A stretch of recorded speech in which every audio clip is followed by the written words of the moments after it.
জমিদার চন্দ্রনাথ তার গ্রামের প্রজাদের হাল হকিকত বোঝবার জন্য মাঝে মাঝেই গ্রাম পরিদর্শনে বেরোন। সঙ্গে থাকেন তার নায়েব, যার বুদ্ধি বিবেচনার উপর জমিদারের অগাধ আস্থা। একের সকালে তিনি তার নায়েবকে সঙ্গে নিয়ে চলেছেন গ্রামের পথে। আচ্ছা নায়েব, আনন্দ কিসে হয়? টাকা পয়সা নাম যশ কিসে?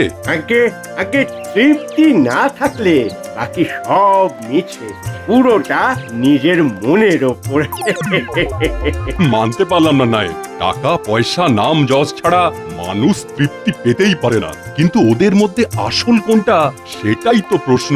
চলুন বাবু, একবার আমরা সনাতন কুমোরের বাড়ি ঘুরে যাই। ঠিক আছে ঠিক আছে, চলো তাহলে।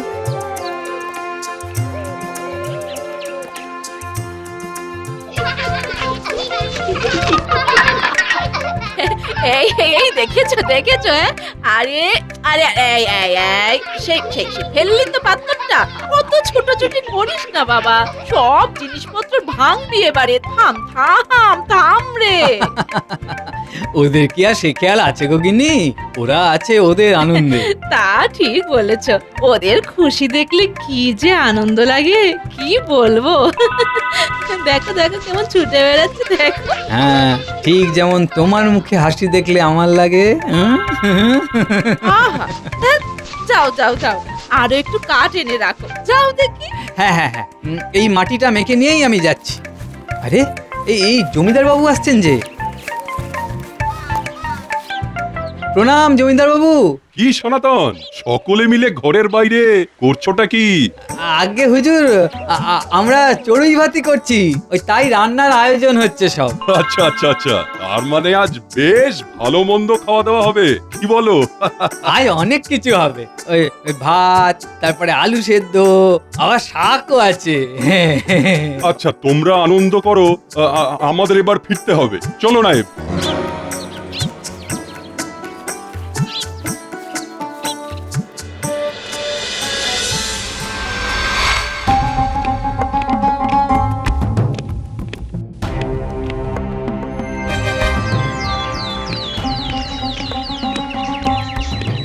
প্রণাম হুজুর। কেমন কেমন অস্থির দেখাচ্ছে আপনাকে। আচ্ছা নায়েব, বলো দেখি, ওই কালকে সনাতনকে দেখে তুমি কি বুঝলে? বোঝার আর এমন কি আছে, ও বেশ আনন্দেই আছে বলে মনে হলো। ভুল নায়েব ভুল, ওই সনাতন কুমোর ভালো থাকার ভান করছে। নইলে সামান্য আলু সিদ্ধ ভাত খাওয়ার জন্য অত ফুর্তি কি কারো হতে পারে? এমন কেন মনে হচ্ছে আপনার? বারে, এই যে আমার এত টাকা পয়সা লোকজন স্বাচ্ছন্দ্য, তা সত্ত্বেও আমার দুশ্চিন্তা শেষ নেই। মন খুলে হাসতেও পারি না। আর এই কুমোর শাক পাতাকে অমন আনন্দে আছে। ও ওতেই তৃপ্ত, অতৃপ্তি নেই, তাই ওর ভাবনাও নেই। অতৃপ্তি থাকলেই সমস্যা। ওসব তোমার বাজে কথা নায়েব। তা বেশ তো চলুন না, আমরা বরং ছদ্মবেশে ওর কাছে গিয়ে ব্যাপারটা বোঝবার চেষ্টা করি। বেশ বেশ, তবে তাই হোক।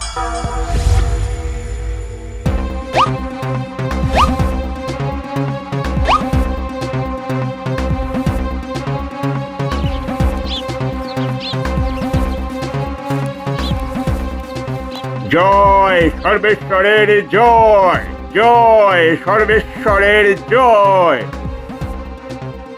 প্রণাম বাবারা, প্রণাম। জয় হোক। কেমন আছো হে সনাতন? সব কুশলে তো? আপনারা আমার নাম জানেন বাবা? আমার এই গুরুদেব ত্রিকালদর্শী রে, ত্রিকালদর্শী, উনি সব জানেন। কি সৌভাগ্য আমাদের। ওগো শুনছো?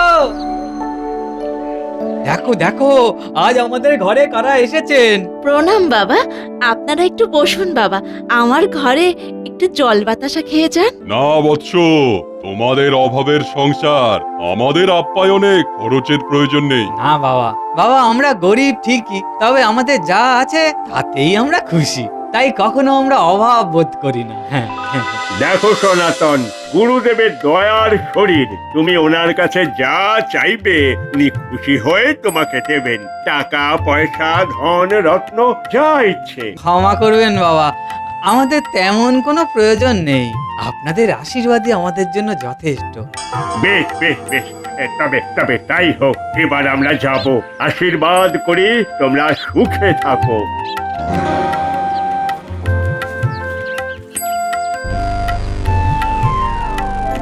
এবার বিশ্বাস হলো তো হুজুর, যতটুকু ওদের আছে তাতেই ওরা তৃপ্ত, তাই ওরা আনন্দে আছে। বিশ্বাস করি না, তুমি ওকে বরং কিছু ওই সাহায্য করে দিও। বেশ, আপনি আমাকে 100 স্বর্ণমোহর দিন, আমি প্রমাণ করে দেব যে ওই সাহায্যই ওর জীবনকে জটিল করে দেবে। জটিল। আমি শুধু একটি মোহর ওই থলি থেকে সরিয়ে নেব, তারপরেই প্রমাণ হয়ে যাবে আমার কথার দাম।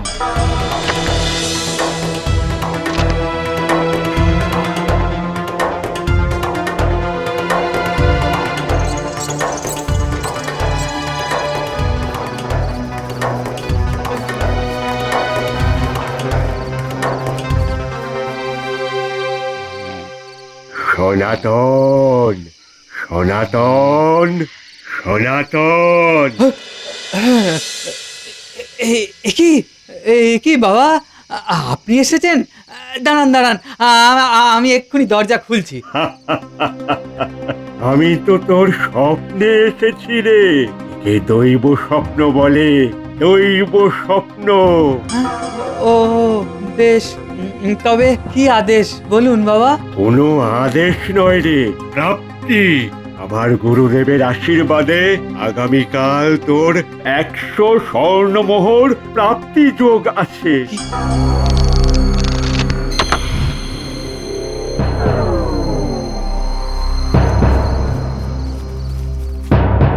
এই একখানা মোহরই হবে আমার তুরুপের তাস।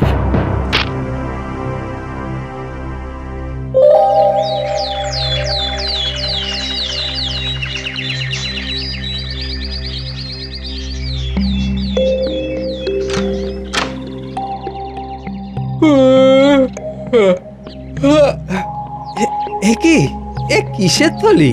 তবে কি গো, শুনছো? কি হলো গো? এই দেখো, সাধু বাবার আশীর্বাদের মোহর। মা, এই যে সত্যি সত্যি সোনার মোহর গো। হ্যাঁ, আমি যে দৈব স্বপ্নেই মোহর পেয়েছি গো। জয় জয় বাবা সর্বেশ্বর, জয় বাবা। চলো চলো চলো।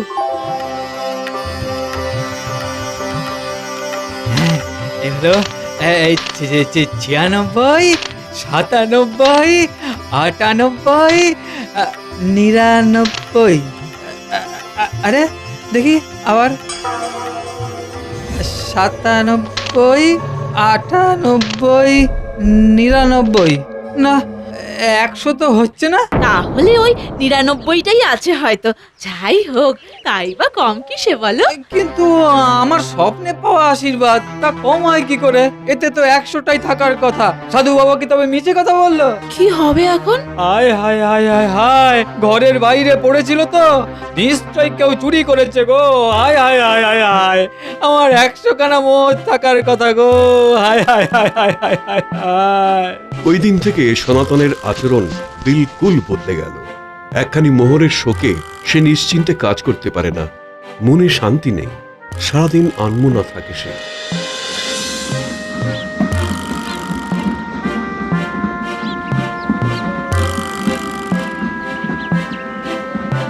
কি গো, সকাল থেকে যে একটাও কলসি তৈরি হলো না।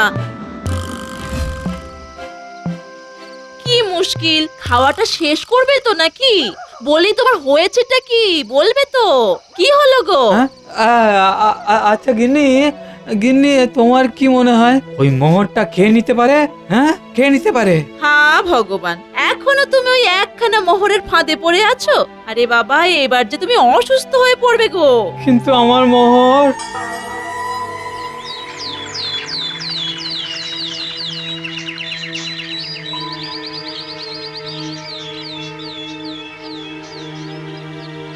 সনাতন, ও সনাতন, বলি আছো কেমন? ওই আছি একরকম। শুনেছি তুমি ভগবানের আশীর্বাদে নাকি অনেক মোহর পেয়েছো। আমার ফুটো কপাল গো নায়েব মশাই, ফুটো কপাল। পুরো আশীর্বাদটা আমি পেলাম না। একখানা আস্ত মোহর কে যেন চুরি করে নিয়েছে। সবই আমার ভাগ্য, হায় হায় হায়, সব আমার ভাগ্য।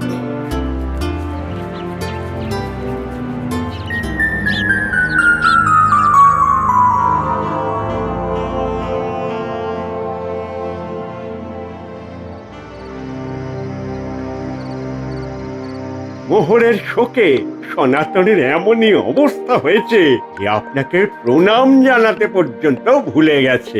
মুখের সেই হাসিও চলে গেছে। তাহলে কি আমার সাহায্য করাটা ভুল হলো? আগে না হুজুর, আসলে মানুষ যা পায় সেটার থেকে যা পায় না সেটা নিয়েই বেশি দুঃখ করে। মানে?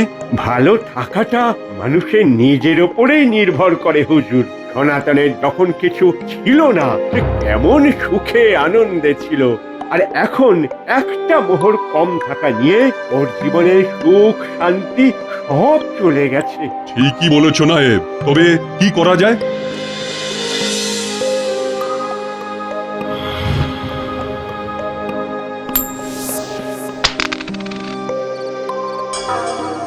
আরে ওই তো ওই তো ওই তো আমার মোহর।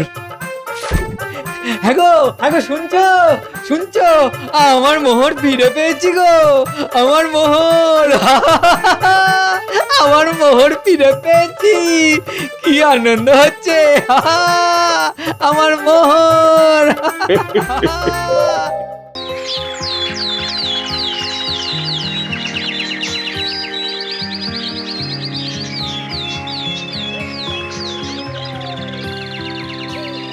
শালুকঢি গ্রামে থাকতো সাধন নামে এক চাষি। চাষবাস করে দিব্যি দিন কাটতো তার, কিন্তু মনে তার সুখ শান্তি নেই। নিজের অবস্থা সে সন্তুষ্ট নয় মোটেই।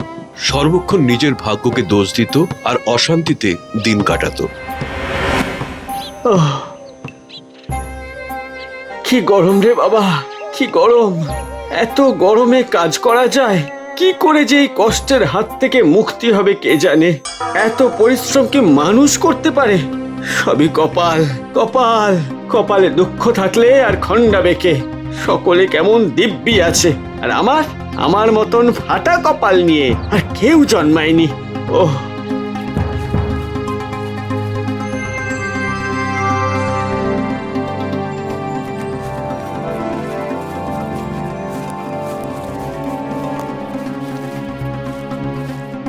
কি গো সাধন ভাই, আজ একটু আগে আগে মাঠ থেকে ফিরেছো মনে হচ্ছে। হ্যাঁ গো মধু ভাই, মাঠে যা রোদ।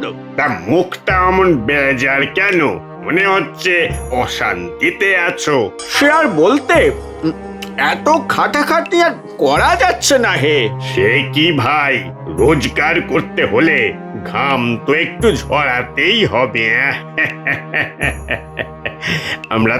আমরা সবাই তো পরিশ্রম করি, কি বলো?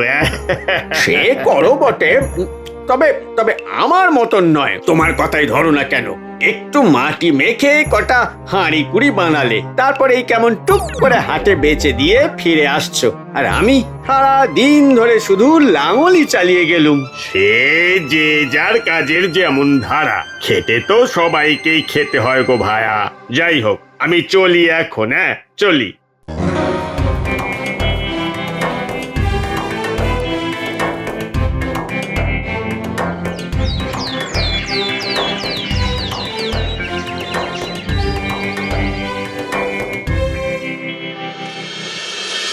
কি রে সাধন, বলি মাথায় হাত দিয়ে বসে আছিস যে, আজ খেতে গেলি না?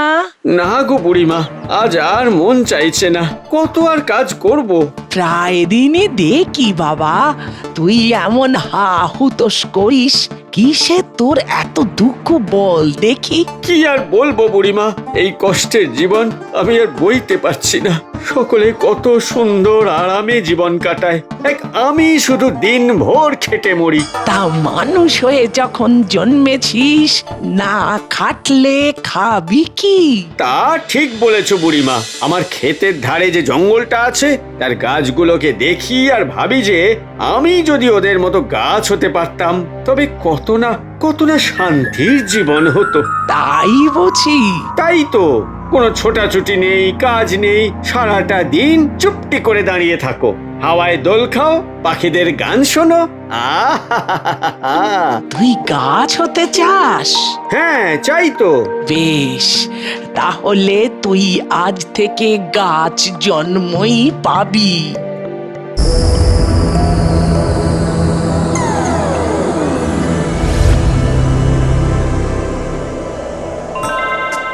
আহ, কি আরাম, কেমন মিষ্টি হাওয়া, সারাদিন কোনো কাজ নেই, চিন্তা নেই, এই না হলে জীবন। আমি ঠিকই বুঝেছিলাম গাছেরাই সবচেয়ে সুখে থাকে। এর মধ্যে বর্ষাকাল চলে এলো। একদিন উঠেছে প্রচন্ড ঝড়, আর তার সাথে প্রবল বৃষ্টি। ঝড়ের দাপটে থরথর করে কেঁপে উঠছে সাধনের শরীর। ওরে বাবা রে, ওরে বাবা, এ কি বৃষ্টি রে বাবা, একেবারে কাঁপিয়ে দিচ্ছে গো। আর হাওয়া এমন দিচ্ছে যেন মাটি থেকে আমাকে উপড়ে ফেলবে একেবারে। উহুহুহুহু। গাছের গোড়ায় জলও জমেছে, তাতে তাতে বেশ শীত শীত করছে। উহুহুহুহু। উহুহুহুহু।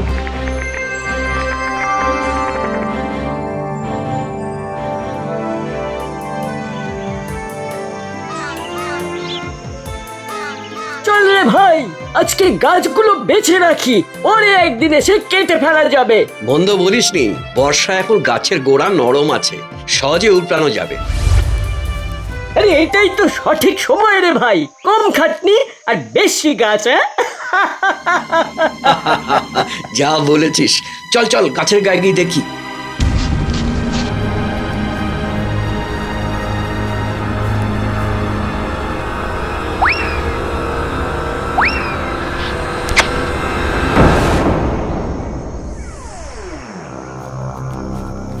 হ্যাঁ, এ তো আমার গায়েও দাগ দিয়ে গেল। হায় হায় হায়, এবারে তো আমাকে কেটে ফেলবে। ওরে বাবারে, ওরে বাবারে, ও বুড়িমা গো, আমাকে বাঁচাও, আমাকে বাঁচাও। কি রে বাছা, ডাকিস কেন? আমাকে উদ্ধার করো বুড়িমা, গাছের জীবনটা মোটেই ভালো নয়। বেশ তো, তবে কি আবার চাষবাস করবি? ও বাবা, না না না না, তুমি বরং আমাকে পাথর বানিয়ে দাও, পাথর। পাহাড়ের মাথায় দিব্যি নিশ্চিন্তে শুয়ে থাকবো, ঝড় জল কাঠুরে কেউই কিছু করতে পারবে না। আহ, শান্তির জীবন। সেই যদি তোর ইচ্ছে তবে তাই হোক, পাহাড়ের মাথায় পাথর হয়ে শান্তিতে থাক বাছা।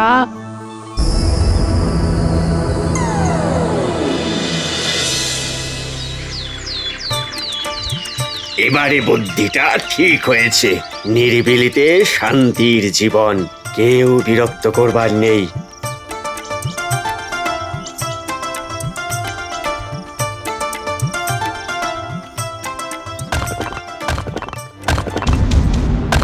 একি, কিসের একটা আওয়াজ পাচ্ছি মনে হচ্ছে। হ্যাঁ হ্যাঁ হ্যাঁ, যেন যেন কেউ শক্ত কিছুতে ঘা মারছে। এই পাহাড়ে আবার কে এলো? আরে ওইদিকে দেখো, এই যে না, এ পাশের পাথরগুলোই বেশি ভালো, বুঝলে? হ্যাঁ, তাই তো মনে হচ্ছে। ওদিকে পাথরগুলোতে একটু শ্যাওলা পড়েছে। তাও একটু দেখে নিও বাপু। হ্যাঁ, সে তো বটেই, তবে আজ অনেক পাথর ভাঙা হয়েছে, এদিকটা আবার কালকে ভাঙবো। দেখি। ওরে বাবারে, মারে, কি ভয়ানক, প্রাণটা যে বেরিয়ে যাবে। ওরে বাবারে। হ্যাঁ, পাথরটা তো ভালোই। ভালোই। চলো এখন চলো। ও বুড়িমা গো, তুমি কোথায় গো? আমাকে বাঁচাও। কি রে, আবার কি হলো? বলি চেঁচাচ্ছিস কেন? ও বুড়িমা গো, আজ পাথর ভাঙতে পাথরেরা এসেছিল। ও যা একবার বাড়ি মারলো না, আমার চাঁদি ফাটিয়ে দিয়েছে প্রায়। কালকে কালকে মেরেই ফেলবে। তুমি আমাকে বাঁচাও বুড়িমা, তুমি আমাকে বাঁচাও। বেশ বেশ, তোকে তাহলে আবার মানুষ করে দি। না না না না, সে তো আবার অশান্তি। তুমি এবারে আমাকে আকাশে চাঁদ করে দাও, সেখানে তো কেউ পৌঁছতেই পারবে না। তা সে কাঠুরেই হোক আর পাথুরেই হোক। খুব ভালো করে ভেবে বলছিস তো। বারে বারে তোর আবদার আমি মেটাবো না কিন্তু। হ্যাঁ গো বুড়িমা, সবার মাথার উপর নিশ্চিন্তে ভেসে থাকবো। আকাশের মতো এমন নিশ্চিন্ত আর নিরাপদ জায়গা কোথায়? ঠিক আছে, তবে তাই হবে।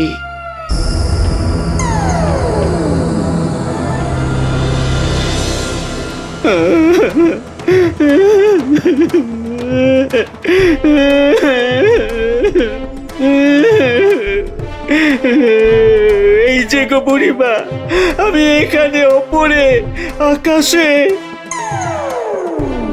ও মা সাধন যে, তোর তো বাপু এখন আনন্দের জীবন। চাঁদ হয়ে সবার মাথার ওপরে ভেসে আছিস। বলি খামোখা কেঁদে ভাসাচ্ছিস কেন রে? বুড়িমা গো, আমার যে প্রাণ যায়। সূর্যের তাপে সারা শরীরে ফোস্কা পড়ে গেছে। চাঁদকেও যে এত গরমের জ্বালা সহ্য করতে হয় তা কে জানতো। প্রতিদিন আমার গা ঝলসে যাচ্ছে। এই কষ্ট আর সহ্য হচ্ছে না, আর কষ্ট সহ্য হচ্ছে না বুড়িমা। তবে যে বলেছিলি তুই ছাড়া আর সকলেই সুখে আছে। আমার ঘাট হয়েছে বুড়িমা, ঘাট হয়েছে। আমি বুঝেছি যে সবারই দুঃখ কষ্ট থাকে।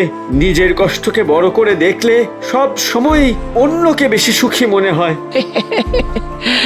এতদিনে তুই সংসারের সার কথাটি বুঝেছিস বাপ। তোমার পায়ে পড়ি বুড়িমা, আমাকে আমার চাষির জীবনে ফিরিয়ে দাও। তাতেই আমি সন্তুষ্ট থাকবো। গতরে খেটে খাবো, অন্যকে ঈর্ষা করবো না। দোহাই দোহাই তোমার বুড়িমা, দোহাই, আমাকে আমাকে আমার মানুষের জীবন ফিরিয়ে দাও। আমাকে চাষির জীবন ফিরিয়ে দাও। আচ্ছা আচ্ছা, ঠিক আছে, তবে এই শেষবার।